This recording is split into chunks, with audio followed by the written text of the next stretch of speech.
Hello, Allison Ziegler here, and I am your host for Princess Interrupted, the podcast. Thank you so much for tuning in and joining us today, where we're going to be talking about the process of upgrading your identity to speed up your manifestations. Your self-image and the way that you view yourself has more of an impact on the outcome than the actions you take themselves, because the way that you view yourself is the lens through which you move through the world.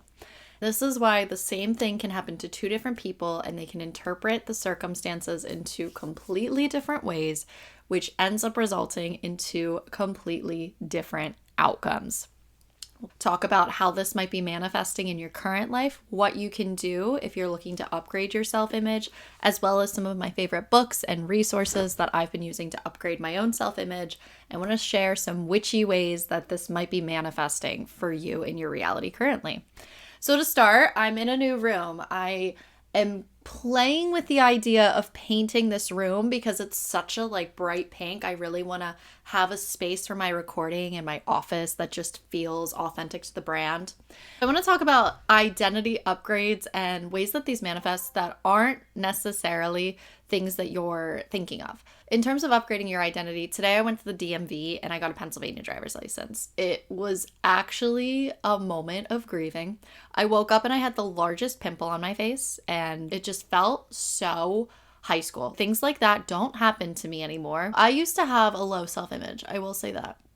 I used to be the kind of person who struggled to feel confidence. And if you are looking to take your confidence game to the next level in order to actually attract your desires and make manifestation happen almost as if by magic, I encourage you to attend my free masterclass, Manifest Confidence, to create the life, career, and love of your dreams. This is happening this upcoming week. There will be replay access and it will be bundled into a future offer. So make sure to check that out. If you're listening to this in real time, you'll just need to provide your email to get access and instantly start being more confident. I really started to think about this concept of confidence and how it plays into our manifestations and the things that we desire. It takes confidence to even dream and to admit that you want the things that you want. And where self-image comes into play with all of this is that your self-image, the way that you see yourself, really dictates what you believe to be possible for you. This is why some people might say, oh, you're so lucky, but that would never happen to me, or something bad happened. So it's like, oh, of course this happened. I noticed myself. I put a selfie up on my Instagram stories and I said, going to the DMV today and I had the biggest pimple that I've had in years. And before I posted it, I even said, of course, I have the biggest pimple that I have in years. And I noticed that and I deleted that because I'm like, what do I mean, of course? I'm the kind of person who's really lucky. I don't have things like this happen. This is out of the norm, but it's very relatable. I took out the of course, but I caught that within myself because that is something that in the past, when I was in high school, that would have been an of course. That is the kind of thing that used to happen to me all the time. And it's not like when you upgrade your self-image, you'll never run into these things again. It's that you will be able to bounce back quickly. So I went to the DMV, I got my picture taken. I had to surrender my New York City license, which was very sad, but I'll be back. This is just the reality. There's a lot of different reasons I have to move and I'm moving my business to Pennsylvania. So there's all these things that I'm in the process of completing. And it just was time to do this for so many reasons, even though consciously I'm kind of like, I needed to completely let go of my old identity in order to create this new life that I'm building for myself. It's harder to make this change when you're letting go of an identity that you actually like. When we're talking about releasing your identity and it's releasing your limiting beliefs and releasing the worthiness issues and releasing things that don't feel good, obviously you're going to be excited and over the moon to do that. There's going to be shadow work and there's going to be things that you need to do in order to make that happen. But this felt like I was surrendering an identity that I actually really liked. I took a lot of pride in and I worked really hard to achieve for myself. I really loved my West Village persona. I loved my apartment, and moving was a decision that I made for my future. I really made that decision with the future in mind. That apartment was the last thing holding me to my tech career, and I decided that my business was no longer going to be on the back burner and that I was going to be someone who made it back to New York on my own accord, if that's even what I choose to do. The whole point of telling this story is to illustrate I had to let go of an identity that I really liked and kind of had to put on an identity of someone who's still developing. And that was really humbling. And I went to the DMV and I was surprised by how seamless and easy the process was. I've been staying with my mom, so she had to come with me as one of my proofs of verification. And I went to the DMV and it was just funny. And I took the photo and I ended up loving the photo. It turned out so well. And I looked at it in comparison to my New York City license and I was like, wow, I don't even look like the picture on this license anymore. This picture actually looks like who I am. I'm staying in Pennsylvania primarily most of the time, so I had to embrace this new identity and I was not keen to do it. I noticed it when I was at an event that I went to with my coach, and I went and I was meeting all of these new coaches who were in my mastermind, and everyone was like, oh, where do you live? And I'm like, I lived in New York, but I'm traveling. It was so hard for me just to say Pennsylvania because of the version of myself who just desperately wanted to get out of here. That was all I wanted when I was growing up, was to get out of Pennsylvania. I felt like moving to a big city was my marker of success, and that was how I would make my mark on the world, improve myself. I just wanted to get far away. But as things have changed and my priorities have shifted, I've realized that being authentic and being true to who I actually am is far more important than how things look on the outside. And it's far more important than keeping up any sort of facade or whatever looks good. Part of confidence is owning who you are and owning your current circumstances, because you know that this is not your final destination. I'm able to view my life and see what I'm going through and view this as a story that will end up helping so many people, and so many people will be able to look up to me, or I will be able to give people a reason to keep going because of my vulnerability in sharing the parts of what's been happening that aren't so good. I struggle to say that it's sacrifices. At the end of the day, if I was still meant to be living permanently in New York, I wholeheartedly believe I would be there. So while the rent increase contributed to leaving, there was also this overwhelming sense of I had already lived out and peaked in the timeline that I was living. I had already done everything I had set out to do in the current arrangement of my life. I had already run a marathon. I wasn't training for any more races. I'd already gone to all the events. I'd already started my community. It kind of felt like I set out to do so much in New York and I already did it. And that doesn't mean that I'm done with New York, but it means that I needed to kind of come home and regroup and really get clear on what's next and help my family. And that's been more rewarding in a way that I didn't even realize. It makes it all feel bigger than me. With upgrading the identity, sometimes you have to be willing to revisit those old parts of yourself and build them back up. And so this all goes back to the DMV with that pimple and that pimply version of myself who used to be so insecure and just had such low goals and just didn't dream big because she was never encouraged to believe in herself and to kind of heal from the ground up. And so I just say this all to be like, if you're in a moment of hardship, if you're somewhere in your life that you don't want to be, this will be your victory story. Everybody loves a comeback, but beyond that, give yourself permission to accept where you're at right now. It doesn't need to look glamorous. It doesn't need to make sense. It's so interesting because I was on that peak of the mountaintop. I was in the West Village apartment, $5,000 a month. Super nice space. But at the end of the day, I feel more purposeful right now. I feel like the impact I'm making through my brand is bigger. I feel like the impacts that I'm having on my family is bigger. I feel myself becoming bigger and making bigger actions and taking up more space because I allowed myself to walk away from what didn't feel right, even though it looked better on paper. The way you view yourself determines the way that the world sees you. I'm going to share with you some statistics that I learned during my NLP training. I'm a life coach and I work with the technique neuro-linguistic programming. among many other things. I love working with the subconscious mind. I love learning about energy. I love learning about different modalities of how we can actually heal our bodies, heal our minds, and create positive ripple effects of change in our lives and the lives of all of those around us. According to this statistic that I learned in my training, we take in 2.3 million bits per second of information. So information, this is your 5 primary senses. This is your taste. This is your sounds. This is your smell. This is hearing. This is vision. We all have a predominant sense that we typically work with. Most people know, like, oh yeah, I'm an auditory learner, I'm a visual learner, those kind of things. This can kind of key you into what your primary sense is. With the 2.3 million bits per second, you can only consciously take in 126 megabits per second. Do you realize what a big discrepancy that is between how much information we're taking in and how much information we are processing?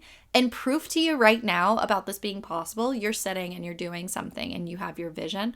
I invite you to just sit and then start to extend your glance and start to notice things and start to look at details in the room. There's so much information that is just in your field that you're not consciously taking in. And your brain is distorting and generalizing everything that's going on. Your subconscious mind does this based on your past.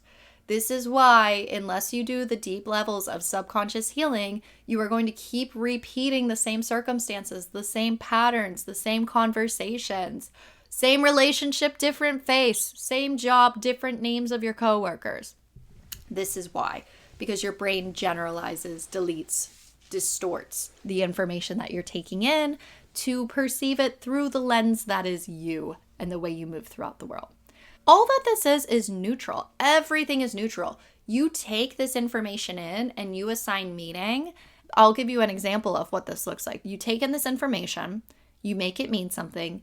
It alters your state of being. It controls your moods, your emotions, the way you're feeling, and that controls your behavior, which is what creates the results in your life. With everything being neutral, the way that you perceive the world is interpreted based on your beliefs about the world.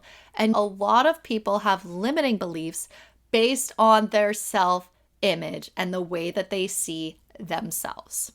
In the story I was sharing earlier, I had to heal a belief within myself that I was somehow more worthy, more authoritative, more lovable, whatever, when I assumed my New York City identity. I really feel like this part of my life has been going back and healing that because it's not ultimately true. And at the end of the day, I'm from Pennsylvania. Until I thoroughly accept who I am and love who I am, I'm not going to get to the next level of where I'm looking to go. This really feels like a deep level of healing. It's really actually quite interesting because that wasn't necessarily what I intentionally set out to do, but the universe has a way of giving us what we need when we follow the signs and we listen to our inner guidance. I'm going to walk you through 2 different belief systems and scenarios in terms of how this might be showing up in your life. For example, you go out with a guy and you don't hear back for 3 days. Now you can substitute this. You go on a job interview and you don't hear back for 3 days. Okay? Anything that you're proactively putting yourself out there for towards a desired outcome. I don't have any information about how you think it goes. All it says is you go out with a guy and then you don't hear back for 3 days. You go on a job interview and you don't hear back for 3 days. If you are operating under a belief system with a core belief or core limited belief of I am unlovable, this is thoughts that might go through your mind after that scenario based on the limited information. You go out with someone or you go on a job interview and you don't hear anything back for 3 days. He doesn't like me. I'm going to die alone. I'm never going to be able to get a new job. I'll never get over my ex. The universe is punishing me. The universe hates me. These are the kind of thoughts that can be contributed or triggered by this situation. Now, there's a second category of beliefs that could come from this place. And this would be, I am worthy and deserving of love. So when something like this happens, you don't hear back from 3 days, thoughts that would result from a belief system of feeling worthy and lovable and knowing your desires are inevitable, you either don't even think about it or you don't really care. You don't even register. You're just out with friends. You're doing things. Maybe you've even gone out with a new person since. You don't even care. Or maybe you do recognize the information. It's like, okay, this doesn't really match what I'm looking for in a partner. I want to be with someone who's all about me, who texts me every day. But you don't jump to conclusions. You're just kind of like, maybe this isn't the right match for me. And you just live your life, and then you actually hear back and you get a text. And you also, whenever you have a core belief of I'm worthy and deserving of love, you have this detached confidence of that just screams like, if not this, then something better. It's this detached, like, I like this, but I don't need it. With all of this, your beliefs dictate your outcomes. If you believe you're unlovable, the actions that you take from this place stem from this belief of being unlovable. For example, you might text the guy and just break up with him because you haven't heard anything, so you're making assumptions. Maybe you interview for the job and you're just pesky and you call the recruiter and you email and you just go into overdrive, and they kind of tell you like, we'll get back to you, and it's not a productive sense of following up. It's kind of like this attachment that ends up reflecting negatively on you. And what this does is it reaffirms what you subconsciously believe to be true. You might not consciously be walking around thinking, I'm not worthy of love, I'm not worthy of my desires, but your actions are indicating otherwise, and your subconscious mind wants to prove you right. In these actions, it's proving you right by reaffirming what you already know, and then you'll be like, oh, I knew it. Like, see, I knew he didn't like me. I knew this wasn't going to work. But if you walk around and believe that I am worthy and deserving of love, your actions are going to come from a different place. You're going to come from a place of neutrality. And you can just imagine, like, energy is so palpable, especially pertaining to when our desires get triggered, especially if you really want to be in a relationship and you go on a date and it doesn't end up going the way that you want it to. It has such a way of triggering the spiral rat's nest of all these negative beliefs, negative thought patterns. You're firm and solid in who you are. Those spirals don't happen. You don't have those thought spirals, and you still feel your emotions, but you can channel them and let them go and let people's actions happen without making them mean anything about you. I keep saying this to my family like over and over again, and I just keep saying, stop predicting negative outcomes. I like want to scream it like, stop predicting negative outcomes. Stop predicting negative outcomes. You really need to stop pretending you know what's going to happen next, especially if you're putting a negative outcome out there into the future. Your energy is so powerful, and this is what I don't think people realize. It doesn't mean that, oh, if I say it, I need to be fearful of it, but it's like, why are you doing an action and then immediately saying this isn't going to work? That's the energy that you're putting into the action is, well, this isn't going to work. So no, it's not going to work. Like, that energy actually bears impact. Could you imagine if you put out something and you say, you know what? This might just be the time that this takes off. This might just be what gets me noticed. This might just be what actually works. Or you might say, you know what? It's a breadcrumb. Even if I don't hear from that guy, I am one step closer. Look at how much better he is than the guys I used to go out with. Look at how much deeper our conversation was. Even if it doesn't go anywhere, I had a really nice time, and my quality of what I expect is so much higher than it used to be. Wow, how crazy is it that somebody doesn't text me for 3 days, and that used to send me into a spiral, and now I don't even care because I know that I deserve better. I didn't even worry about it. I went out with someone and I didn't even fantasize about our future. These are the kind of differences that happen based on the way you view yourself. And the way you view yourself is based on the way you feel about yourself. And it's based on these deep subconsciously rooted beliefs that you aren't even consciously aware of. It's that 2.3 million versus the 126 bits per second of information that you're taking in. So let's say you're in category 1. Let's say you're like, oh my God, did you just read my diary? Those are the things that I'm saying after I go on a date. That's what I'm saying when I feel like I got rejected from my dream job. That's what I'm saying when my friends don't text me to hang out. Like, oh my gosh, what do I do? How do I deal with these subconscious thoughts? What's the next step? Working with a coach can have a really profound impact on your life because you're able to find someone who can ask you questions that are different than the questions you're asking yourself. And this isn't a friend, this isn't a therapist. This is someone who's able to help you identify the gap between where you're at and where you want to go and excavate those deep-rooted beliefs and help you pull them out from the root and heal them once and for all so that they're done plaguing you and they're done holding you back. That's where working with a coach can really help you. Techniques that I incorporate into my programs, use with my clients: hypnosis, meditation, journaling. I work with a lot of subconscious rewiring techniques through neuro-linguistic programming, which I mentioned at the beginning of this podcast. But it's all about working with techniques that can upgrade your self-image and the way that you see yourself. One of my favorite ways to do this is through creative visualization. Creative visualization is actually closing your eyes in meditation and feeling into your future reality. I did this at my New York City Calendar Club event, and we actually did a future self meditation. And in this future self meditation, we connected to a version of ourselves 6 months in the future. We felt those feelings in the body of what they were experiencing physiologically, and we felt that now. We made future self journals as well and journaled as the future version of ourselves who has everything that we're actively desiring and actively manifesting.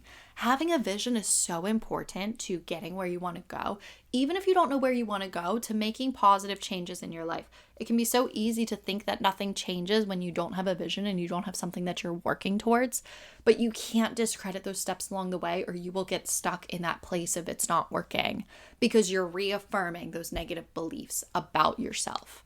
Start to notice and observe the way that you talk to yourself.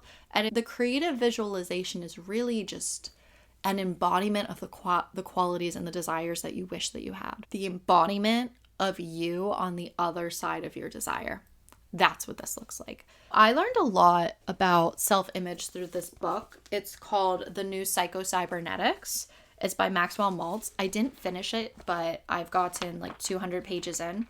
A lot of this just talks about creative visualization. And what this is literally closing your eyes and playing through your ideal scenarios. Let's say that you do want to get into a healthy relationship with the love of your life. You close your eyes and you imagine you wake up and you roll over and they're there. And you just get to spend the whole day together. And you just imagine all the things that you get to do, all the sexy things, all the intimate, deep conversations, all of the moments of growth, what it's like grocery shopping with this person, what it's like holding this person's hand and going out on date night, what it's like introducing this person to your family, and actually seeing these moments in your mind's eye and feeling them in your body now. Oftentimes the block is that the way that you're perceiving the manifestation is so different from the experience in your body that it's not even actively bringing in what you're desiring. All right. So if you are interested in working with any of these techniques or learning more, make sure you are subscribed and make sure you rate us 5 stars and follow along for Princess Interrupted. I also have a Substack. I am writing a book titled Princess Interrupted, which is about my awakening journey. I release 10 pages per month, 5 pages every other Monday. Free confidence masterclass. That's going to be a vibe and a half, especially if you want to tap into the creative visualization. I am also a life coach, and I have some really amazing opportunities to permanently change the trajectory of your life through working together. I have a link in the show notes for you to schedule a discovery call if this is something you're interested in and you'd love to learn more about working with me. Just make sure to fill out that link and I'll get you on the calendar and I'll send you more details on coaching packages. Thank you so much. Make sure to leave a review. Make sure to let us know if there's anything you want to hear about next. I love you so much. And that's this week's episode of Princess Interrupted.